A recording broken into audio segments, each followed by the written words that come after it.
አንዳንድ ተማሪ መምህርን ከመምህር ለማወዳደር ጥያቄን ይጠይቃል። እገሌ እኮ የሚባለው መምህር ይህንን ጠይቄው ይህንን መለሰልኝ፣ እገሌ የሚባለው ግን ይህንን ስጠይቀው ሊመልስልኝ አልቻለም ለማለት። አንዳንዱ ተማሪ ደግሞ የእውነትም ለመረዳትና ያልገባውን ይጠይቃል።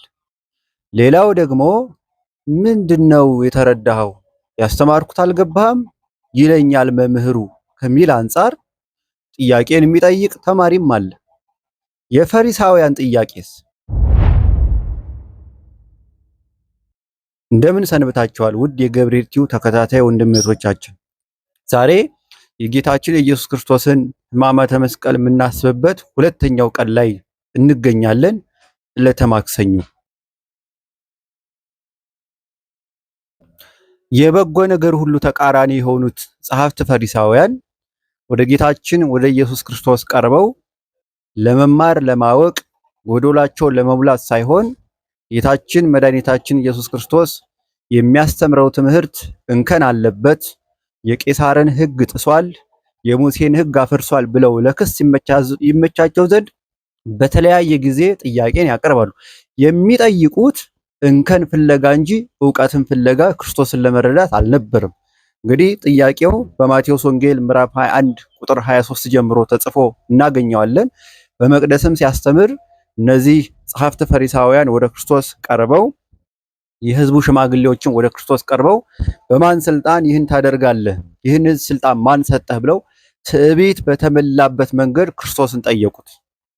ተመልከቱ፣ የብሉይ ኪዳን መጻሕፍትን ስናገላብጥ ልዑል እግዚአብሔርን ለማወቅ የረቀቀባቸው ይጎላላቸው ዘንድ የራቀባቸው ይቀርብላቸው ዘንድ እነ ቅዱስ ሙሴ ሲጠይቁ በፍጹም ትህትና ነበረ።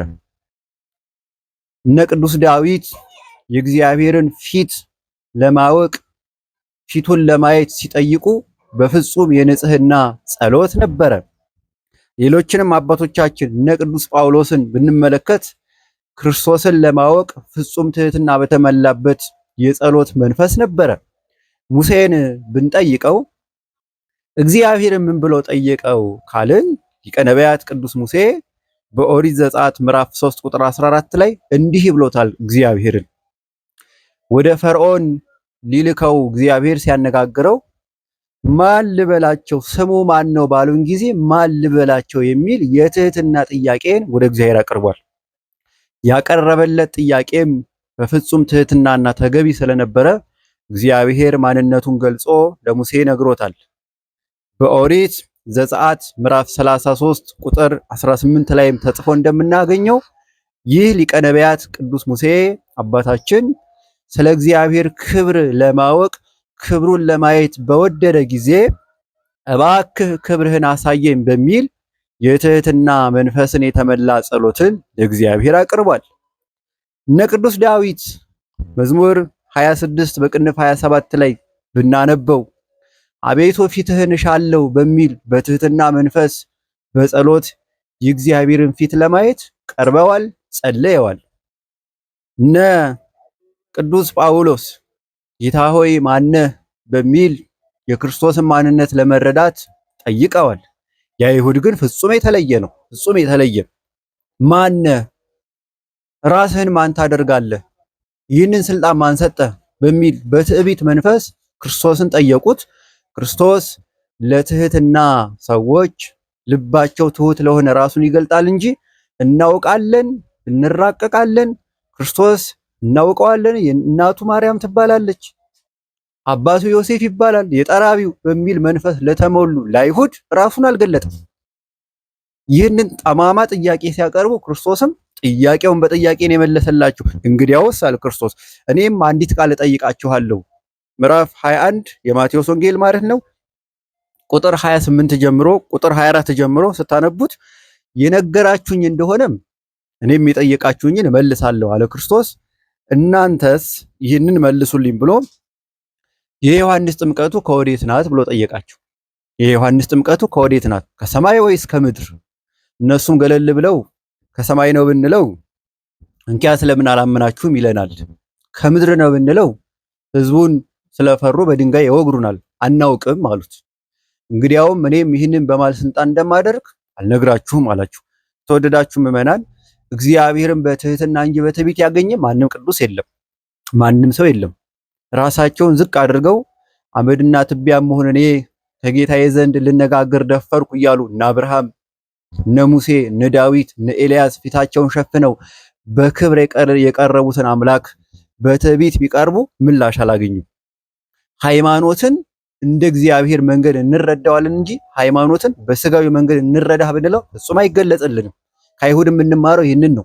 በትህትና የቀረቡ ሐዋርያትስ ካልን ብዙ ጠየቁት፣ ብዙ አገኙ። ብዙ የጥያቄ ክፍል አለ በመጽሐፍ ቅዱስ ላይ። ስለ ትዳር ጠይቀውታል፣ ስለ መልካም ስራ ጠይቀውታል፣ ወደ መንግስተ ሰማይ ለመግባት ምን ማድረግ እንደሚገባ ጠይቀውታል፣ ስለ ግብር ጠይቀውታል።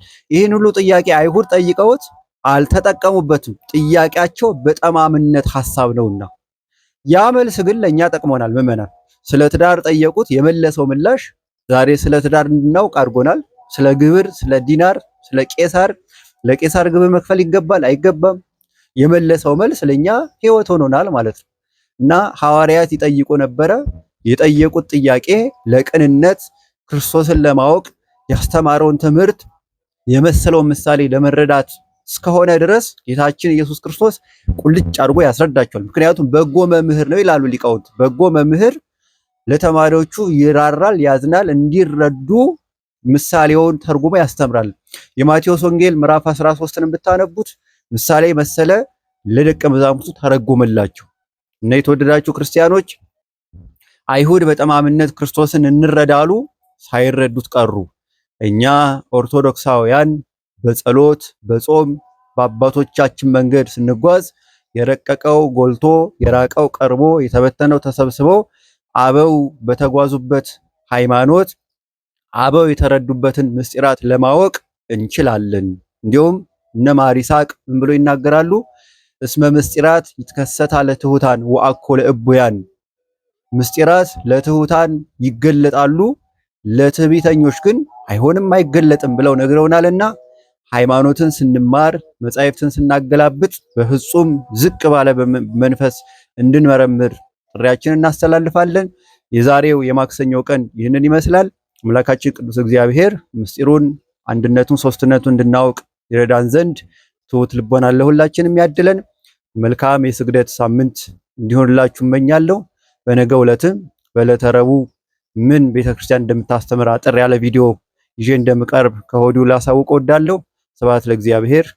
መልካም ሰሞነ ሕማማት ይሁንልን።